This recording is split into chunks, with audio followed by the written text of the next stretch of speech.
Year 1. Part 1. The Night Balance Chose. The night Voldemort went to Godric's Hollow was remembered for a single flash of green light, for a scream cut short, for a curse rebounding against a power it had never been meant to face. But that was not all that happened.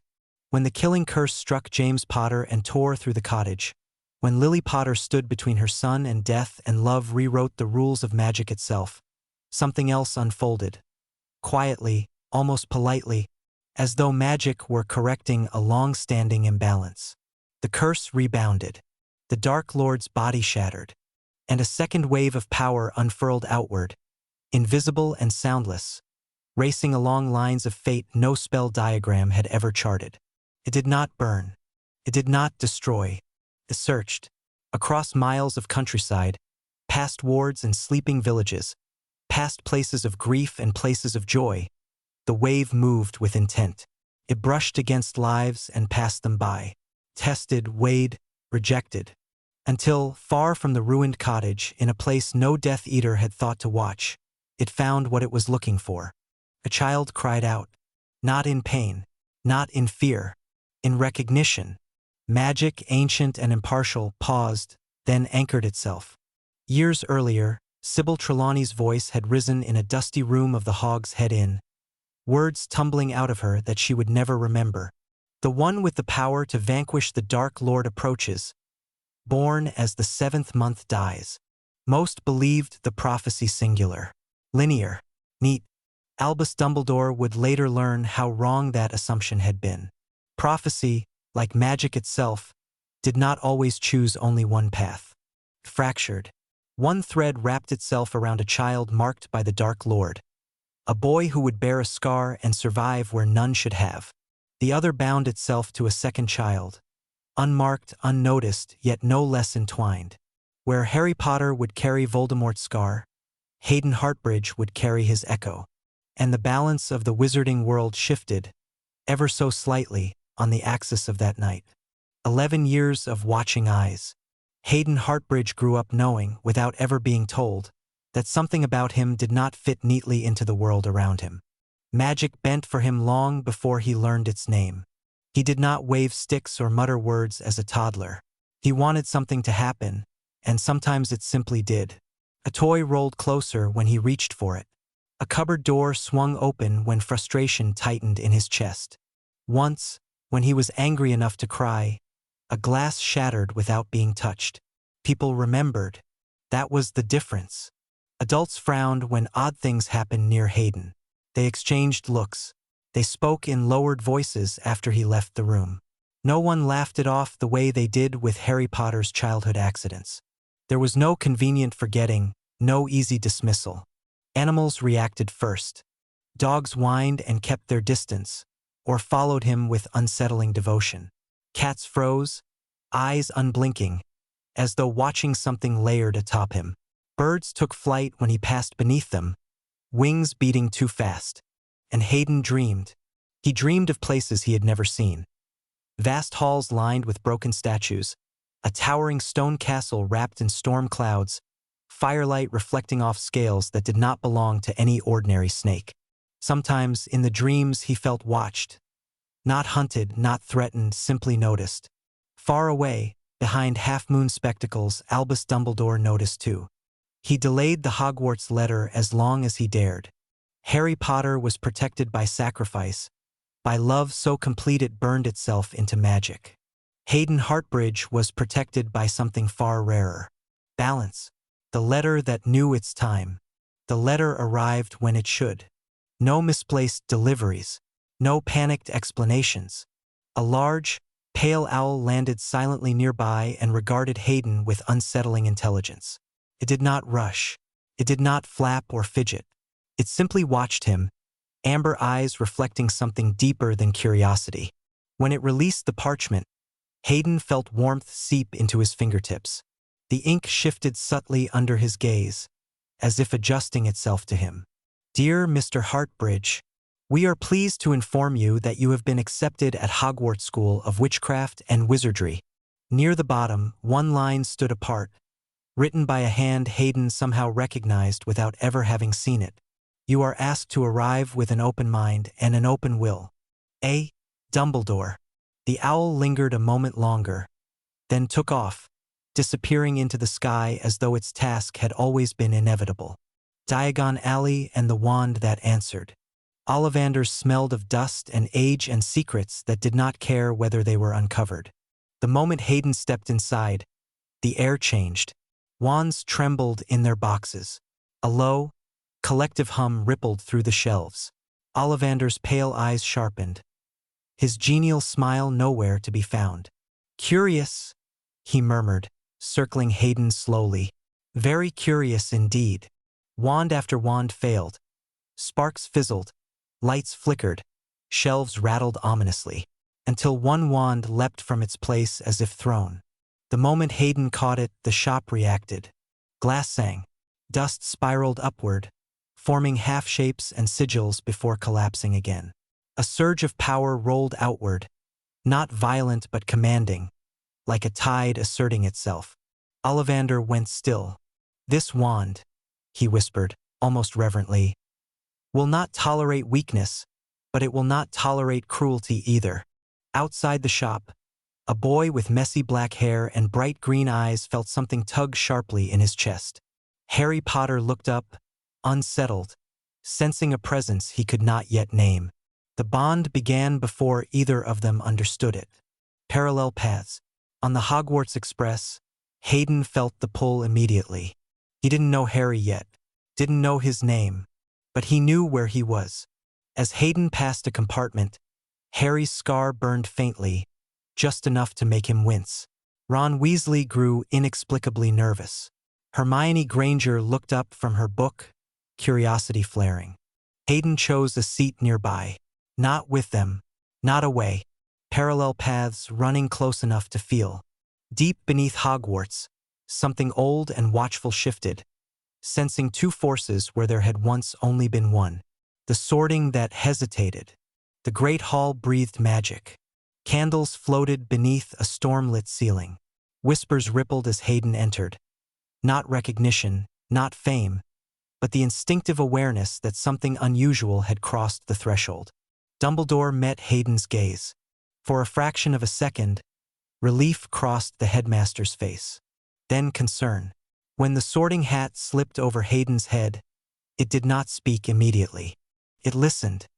Came the voice at last, ancient and precise. Power, yes, but shaped by restraint. Fire, tempered by thought. "What do you seek?" the hat asked gently. "A path," Hayden answered honestly. Fear did not rule him, nor did hunger for domination. He would observe, but when the moment came, he would act. The hat wavered. Courage, intelligence, ambition. All present, it mused. But your heart moves before your mind finishes weighing the cost. "Gryffindor," Hayden said, before the hat could decide for him. The hat laughed softly. "Very well. But remember, courage must be tempered, or it becomes recklessness." "Gryffindor." Applause thundered. Hayden removed the hat and caught Harry Potter's eye across the hall. Two sparks, two destinies, already entwined. A table that felt like home. The Gryffindor table felt warmer when Hayden sat down, as though the magic of the house itself acknowledged him. Conversation buzzed around him. He listened more than he spoke. A candle flickered, then steadied. A glass wobbled, then balanced perfectly.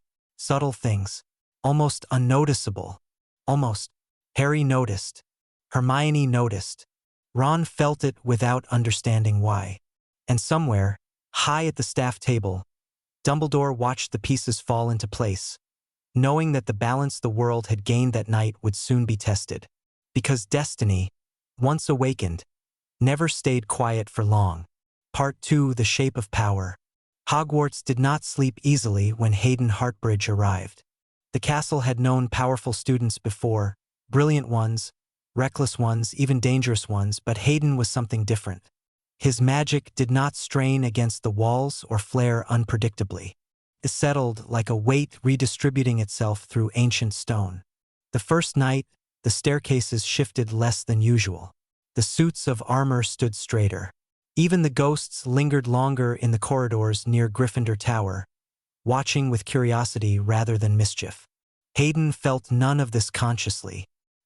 He lay awake beneath scarlet hangings, staring at the canopy of his four-poster bed as embers popped softly in the common room fire below. Magic stirred under his skin like a held breath. Not restless, not demanding, waiting, morning and first impressions.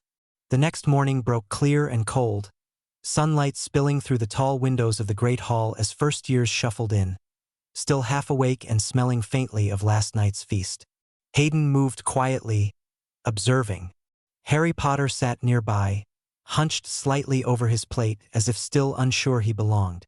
Hermione Granger was already quizzing a second year on the proper pronunciation of a charm. Ron Weasley shoveled eggs onto his plate with enthusiasm, blissfully unaware of the glances thrown his way. When Hayden passed, Harry looked up. Their eyes met again, just for a moment, but this time, something passed between them. Recognition, not fear.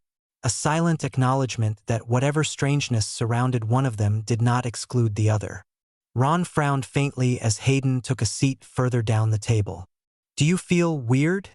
he muttered to Hermione. Hermione frowned back. "No. Why would I?" She paused, eyes flicking toward Hayden. "Actually, a little."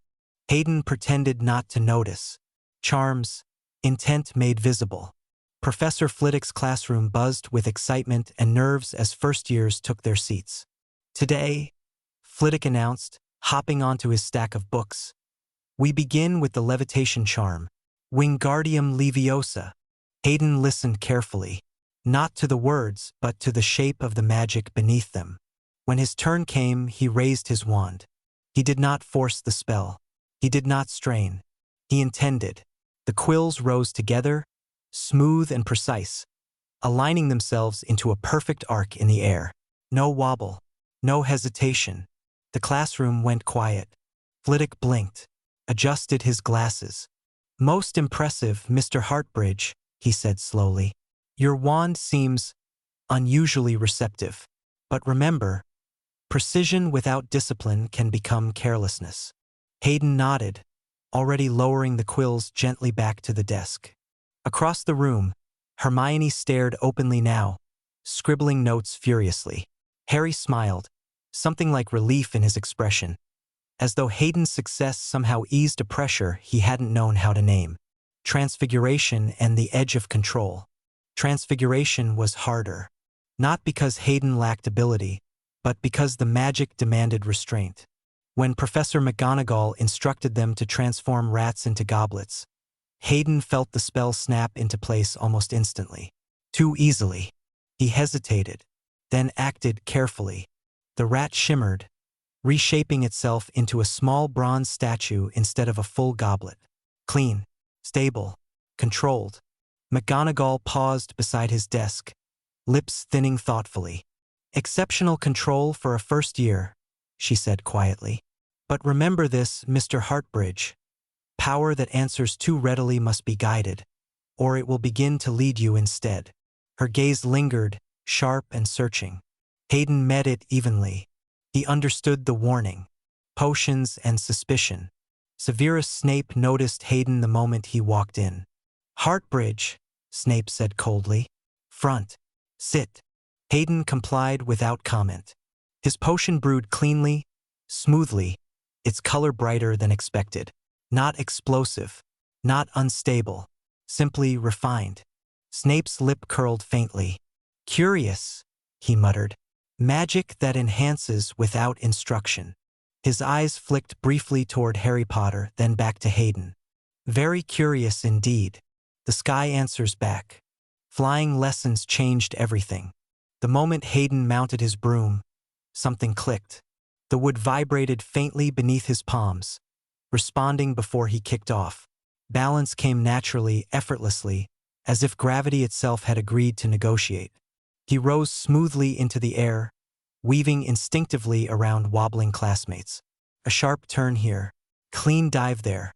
His broom followed thought as much as movement. "Whoa," Harry breathed, hovering nearby. "You're really good." Hayden grinned, exhilaration sparking through him as he banked sharply. "So are you," he replied.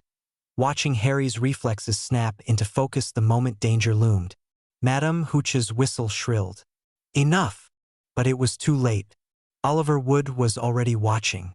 Quidditch and the shape of a team. Hartbridge, right? Wood said later that week, catching up to Hayden near the changing rooms. Ever considered Chaser? Hayden hadn't, but the idea settled into place almost immediately. Tryouts were brutal. Bludgers screamed past. Chasers collided midair. But Hayden moved like he could see plays before they happened, slipping through gaps that hadn't fully formed yet. Wood's eyebrows climbed higher with every pass. Not just skilled, he muttered. Tactical. By the end of the tryouts, the decision was obvious. Hayden Hartbridge, Gryffindor Chaser. Harry, already flying as Seeker, gave him a grin midair that felt like the beginning of something unspoken. The first test. It happened in the Great Hall. A summoning charm went wrong. Enchanted books tore free from shelves, hurtling toward a cluster of first years. Screams rang out. Hayden moved, not with a shout, not with panic. His wand traced a clean arc magic unfolded outward, gentle but absolute. The books slowed, hovered, then settled back into place as if guided by invisible hands. Silence fell. Hermione stared at him, wide-eyed. How? Harry laughed, half in shock. That was brilliant. Ron swallowed. You're officially terrifying. Just saying. Hayden lowered his wand, pulse steady. He felt something shift. Not pride. Responsibility. Shadow's answer. That night, the air changed. Hayden sensed it before he saw it. A pressure, a coiling intent along the stone walls of the castle. He followed it instinctively, drawing Harry, Hermione, and Ron along with him. The shadow detached from the wall like a living thing. It hissed his name. Not Harry's. Hayden Hartbridge. The thing recoiled when Hayden stepped forward, magic flaring just enough to push it back. He did not destroy it. He did not chase it. He ended the moment. The shadow dissolved, retreating into the walls like smoke. The four of them stood breathing hard. That wasn't normal, Hermione whispered. No, Hayden agreed quietly. And it wasn't random. Pieces begin to move. Later that evening, as Hayden entered Gryffindor Tower, a familiar voice spoke softly beside him. The pieces are moving, said Albus Dumbledore, eyes kind and grave. Be vigilant, Hayden. Balance is not passive. It must be maintained. Then he was gone. Hayden looked back toward the common room, where Harry, Hermione, and Ron waited. Not just friends. A beginning. Something deeper was stirring now. Something that had finally noticed him. And it would not stop testing him simply because he was ready. Part 3. Threads of Stone and Shadow. Winter crept into Hogwarts subtly at first. Frost traced the edges of windows. Breath clouded in the corridors. The castle's warmth remained, but it felt guarded now. Less like comfort, more like vigilance. As though Hogwarts itself had begun to watch its own hallways more closely. Hayden Hartbridge felt it every morning when his feet touched the stone floors. Magic no longer merely responded to him. It waited, the quiet between classes. Hayden spent more time in the library than he ever expected to. Not because he struggled, far from it, but because answers gathered around him like unfinished sentences. Hermione often found him already seated when she arrived, several books open, his brow furrowed in concentration. You're researching things they don't teach us yet, she said one evening, peering at the titles. Magical Equilibrium, Theory and Practice. Preministry Studies on Reactive Enchantments. Hayden closed one book carefully. I think some magic exists to stop other magic from going too far, he said. Not dark, not light, just corrective. Hermione hesitated. That's not really a recognized branch of magic. He gave her a small, knowing smile. Not anymore. Nearby, Harry listened quietly, scar prickling faintly without pain. He didn't interrupt, but he remembered every word. The mirror that refused him. It was Harry who found the mirror of Erist. Hayden knew before Harry told him. That night, Hayden woke abruptly, heart pounding. the echo of longing pulling him through the castle like a tide. He followed it, step silent, until he reached the unused classroom. Harry stood frozen before the mirror. "What do you see?" Hayden asked softly. Harry swallowed. "My parents. They're smiling." Hayden stepped beside him and looked. The mirror shimmered, then stilled. It showed nothing. Not darkness. Not emptiness. Just Hayden himself, standing exactly as he was. The mirror refused him. Harry frowned. "That's weird." Hayden shook his head slowly. "No, it's honest." Later, when Dumbledore explained the mirror's danger, his gaze lingered on Hayden far longer than necessary. Some people sought desire. Others were shaped by duty. The trapdoor awakens. The protections beneath the castle stirred early. The chessboard shifted one night without being touched. The keys in the winged chamber rattled in their hooks. Even Fluffy's 3 heads lifted simultaneously, growling into the dark. Something was testing the path. Something old. Something impatient. Hayden sensed it from Gryffindor Tower, a pressure like a held note vibrating beneath his ribs. "It's starting," he murmured. Ron blinked. "Starting what?" Hayden didn't answer. Harry already knew. The stone and the scale. When they finally descended, through trapdoor and devil's snare and flame, the castle felt different around Hayden. The protections did not resist him. They adjusted. The vines loosened at his presence. The flames parted rather than consumed. Even the enchanted chessboard paused, pieces tilting their heads as though considering a new rule.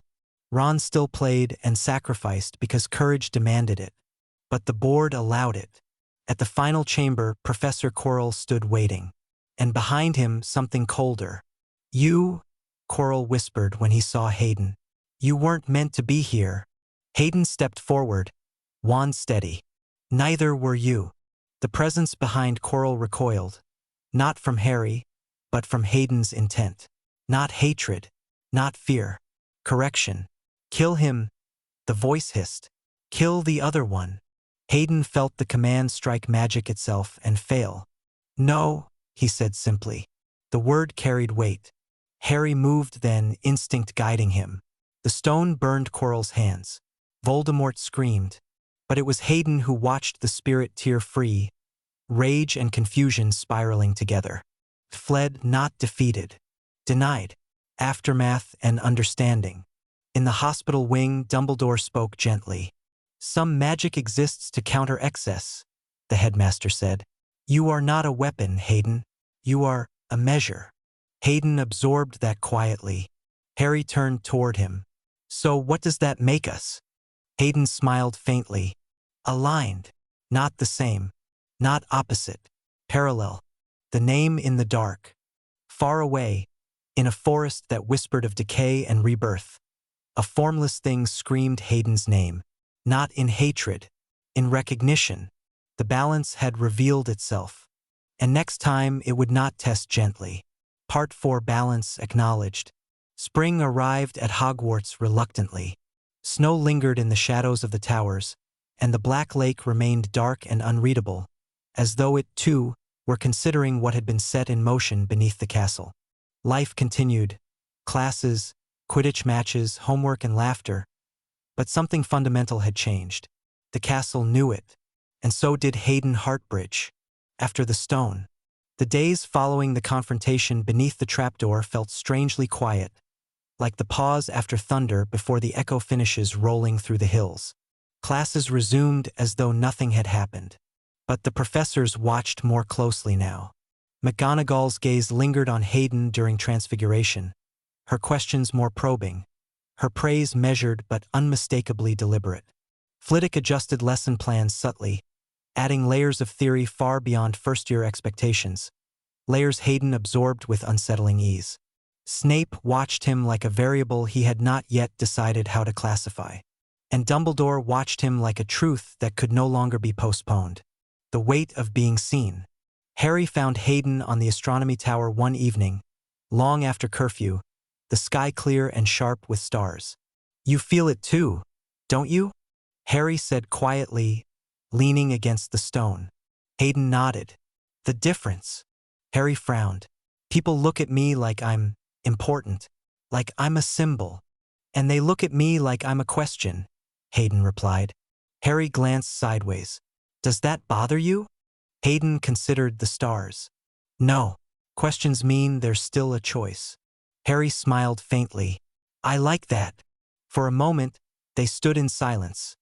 Two boys shaped by forces far older than themselves, neither fully understanding what they had inherited. But understanding was coming. Exams and ease. Final exams were almost laughably simple for Hayden. Not because he didn't study, but because magic aligned itself naturally with structure when he focused. Spells settled into place. Theory connected cleanly. Even essays felt less like work and more like translation. Hermione noticed. You don't force anything, she said after charms. It's like you're negotiating with magic instead of commanding it. Hayden shrugged lightly. Magic doesn't like being ordered around. Hermione's eyes lit up. That makes so much sense. Ron groaned. I hate that you two make it sound obvious. Harry just laughed. The cup and the choice. When House Cup points were announced, Gryffindor still erupted into celebration. But this time, the cheers were different. Harry had stopped Voldemort. Ron had sacrificed himself. Hermione had solved logic that baffled adults. But it was Hayden who had unsettled the darkness enough for the outcome to change. Dumbledore awarded points carefully. Not extravagantly, not theatrically, but with intention. For restraint, he said at one point, eyes on Hayden. For intervention without domination. Hayden felt the words settle into him like a vow rather than a reward. The conversation that mattered. It happened after the feast. Dumbledore requested Hayden walk with him through the castle grounds, moonlight spilling across the grass and reflecting softly off the lake. You understand now, Dumbledore said, hands folded behind his back, that you are not bound to the prophecy as Harry is. Hayden nodded. I felt it. The night under the castle. Good, Dumbledore replied, because that freedom is both gift and burden. They stopped near the water's edge. Power without prophecy can choose, Dumbledore continued, and balance, once conscious of itself, may be tempted to interfere where it should not. Hayden met his gaze. I won't control what isn't mine to correct. A pause. Then Dumbledore smiled, genuinely. Then the world is safer than it knows. Departure. The Hogwarts Express pulled away beneath a warm sky, steam curling into the air as students waved and laughed. Hayden sat with Harry, Ron, and Hermione, the rhythm of the tracks steady beneath them. So, Ron said, stretching, survive Voldemort, win the House Cup, light work. Hermione rolled her eyes. That's not how. Harry interrupted softly. Next year won't be like this one. Hayden nodded. No. Next year, things will push back harder. Ron sighed. Brilliant. Harry glanced at Hayden. You'll still be here, though, right? Hayden met his eyes, something firm and certain in his expression. Always. Far away, a reckoning. In a place where life clung stubbornly to rot, a broken spirit reformed itself slowly, painfully. Voldemort remembered. Not just the boy who lived, but the boy who denied him. Hayden Hartbridge. Balance had intervened once. Next time it would be challenged. End of year 1. Hogwarts receded into the distance. But the path ahead, two destinies running side by side, had only just begun. Year 2. Year 2 Part 1, The Platform, Hogwarts, and Early Magic. Chapter 45, The Platform 9 and 3/4 Predicament. Late summer sun shone over King's Cross Station. The air smelled faintly of smoke, coal, and the promise of adventure. Hayden Hartbridge walked alongside Harry, Hermione, and Ron, trunks balanced on their shoulders. The platform buzzed with first years, families, and the steady rhythm of wagons on tracks, but Hayden felt something else beneath the chaos. The pulse of magic in the bricks themselves, humming like a hidden heartbeat. Hayden, Hermione whispered, glancing nervously at the seemingly solid wall between platforms 9 and 10. Are you sure this will work? Hayden smirked, wand hidden in the folds of his robes, magical instincts tingling. It's simple. Watch the rhythm. Trust your instincts. Move with confidence. He stepped forward, subtly synchronizing the squad's movements with the hum of magic beneath the bricks. Harry took the lead, energized and trusting Hayden's guidance. Hermione's analytical mind followed each step, calculating balance and momentum. Ron's panicked energy found calm in Hayden's quiet assurance. With a surge of barely perceptible magic, the four moved forward. Time seemed to stretch, magic bending with them. The wall passed under their steps like water flowing around a stone. No collisions, no panic, only smooth, seamless motion. Harry's jaw dropped. Wow! That was smoother than anyone I've ever seen. Hayden only smiled faintly. Timing and trust, he said. The squad stepped onto platform 9 3/4, where the Hogwarts Express awaited like a gleaming scarlet promise. Hayden noticed faint magical currents vibrating along the train, almost as if the very structure recognized him. Protective, responsive, subtle but alive. Chapter 46, Early Second-Year Testing. Back at Hogwarts, Hayden felt the castle shift in response to his presence. Magic around him reacted differently than before. Objects balanced themselves when he gestured, small creatures, pixies, enchanted brooms, even floating quills, moved in quiet recognition. Professors paused mid-step, sensing the aura of someone unlike any ordinary student. The squad stuck close. Harry and Ron trusted Hayden instinctively, Hermione studied him analytically, and the three relied on his instincts for early challenges. Early tests began almost immediately. A dueling practice scenario where Hayden anticipated attacks, subtly guiding Harry, Hermione, and Ron. No one noticed the invisible shields, the timing nudges, or the slight redirection of spells. Magical disturbances, shadows slipping through hallways, that only Hayden and Harry could sense. Coordination challenges like runaway enchanted objects, flickering lights, or protective enchantments left by the castle. Hermione whispered one evening, eyes wide and pen poised over her notebook, "Hayden, you're more than extraordinary. You're a conduit, a link, but that means danger will come faster." Hayden nodded, a familiar weight settling in his chest. He had grown used to this sense of vigilance. Magic was not just a tool. It was a reflection of who he was becoming. Chapter 47, Prophecy-Linked Incidents. Even mundane corridors now hinted at something more. Magical shadows flickered around corners, following no natural path. Books slid across floors to align themselves. Small disturbances in the castle seemed to pulse in recognition of Hayden's presence. Ron muttered nervously one afternoon as the four walked past the library. "I don't like this. Feels like we're being watched." Harry nodded. "Yeah, Hayden, your instincts. They're right. Something's coming. We just don't know what yet." Hayden didn't need to explain. The extraordinary powers he had been developing weren't just gifts. They were beacons, and the prophecy had already begun tugging at the threads of fate around him. The castle seemed aware, alive, and observant. Chapter 48, The Ambition Takes Root. That first night back in Gryffindor Tower, while the rest of the first years slept, Hayden lay awake. His magic wasn't restless, it was curious, hungry. He contemplated transformation, not polyjuice or standard transfiguration, but something deeper, something that tied body, mind, and intent into perfect synchronization. Why should shape be fixed if magic responded to will? He didn't want to imitate one form. He wanted to become all forms. Dangerous thought. Revolutionary. Somewhere in the castle, a ward shifted uneasily, responding to the possibilities that Hayden's ambition stirred. Chapter 49, The First Experiments. Hayden confided first in Hermione. She reacted as expected, wide-eyed, incredulous.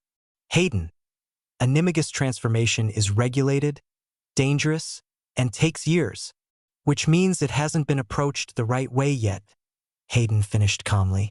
Harry watched with fascination. "You really think you can do it?"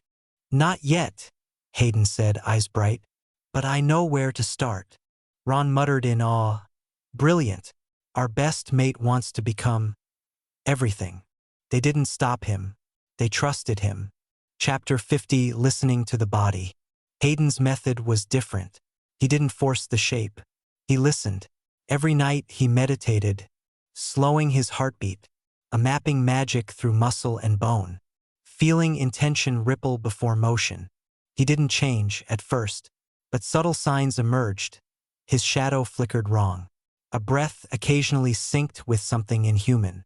And once, just once, his reflection blinked independently.